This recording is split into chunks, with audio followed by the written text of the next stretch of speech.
تو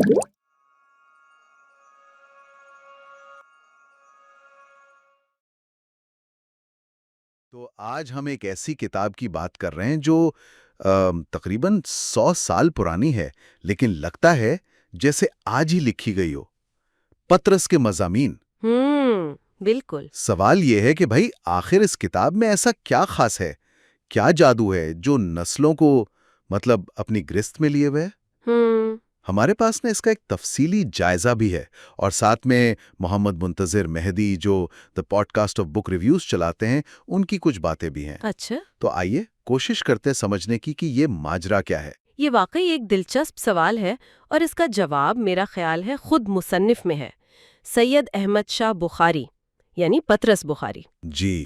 ان کی شخصیت، ان کا کام، وہ صرف مزاح نگار تو نہیں تھے، وہ کیمبرج سے پڑھے ہوئے۔ ہاں، اور گورنمنٹ کالج لاہور میں پروفیسر رہے، پھر اقوام متحدہ میں پاکستان کے پہلے مستقل مندوب، ایک ہمہ جہت شخصیت۔ بالکل، اور انہوں نے اردو نثر کو ایک آپ کہہ لیں نیا زاویہ دیا، ایک شائستگی، ایک علمی گہرائی جو اس وقت کے مزاح میں شاید اتنی عام نہیں تھی۔ صحیح، وہ جو ایک ہلکا پھلکا دانشورانہ انداز ہے، وہ ان کی دین ہے۔ یقیناً، اور پطرس کے مضامین جو 1927 میں آئیں، جی، وہ اسی انداز کا بہترین نمونہ ہے۔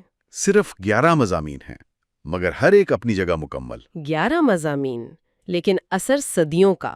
ہاں، یہ محض ہنسی مذاق نہیں ہے۔ پطرس نے جو روزمرہ زندگی ہے نا، ہمارے رویے، چھوٹی چھوٹی انسانی کمزوریاں، جی جی، ان کو اتنی خوبصورتی سے پکڑا ہے کہ آپ مسکرائے بغیر رہ نہیں سکتے۔ بالکل۔ جیسے وہ مضمون ہے ہاسٹل میں پڑھنا۔ ارے بھائی، وہ امتحان کی تیاری، ہاں جی، وہ جو منصوبے بنتے ہیں، نیا لیمپ آتا ہے، میز صاف ہوتی ہے، سب کچھ ہوتا ہے سوائے پڑھائی کے۔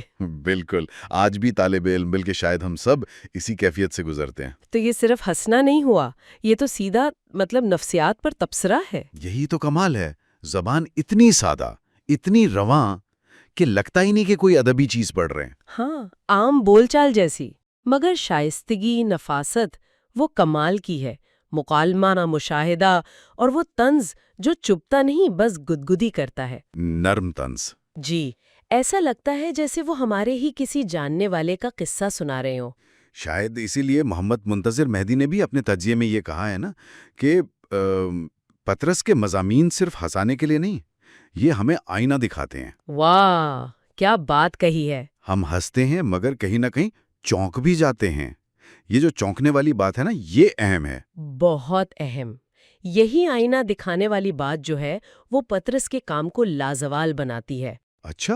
جی، انہوں نے وقتی مسائل نہیں بلکہ انسانی فطرت کی وہ سچائیاں لکھی ہیں جو بدلتی نہیں۔ حسد ہے، کاہلی ہے، دکھاوا ہے۔ ہاں، یہ چیزیں تو ہمیشہ سے ہیں۔ بالکل، اسی لیے آج بھی ان کے مضامین اتنے ہی تازہ، اتنے ہی متعلقہ لگتے ہیں۔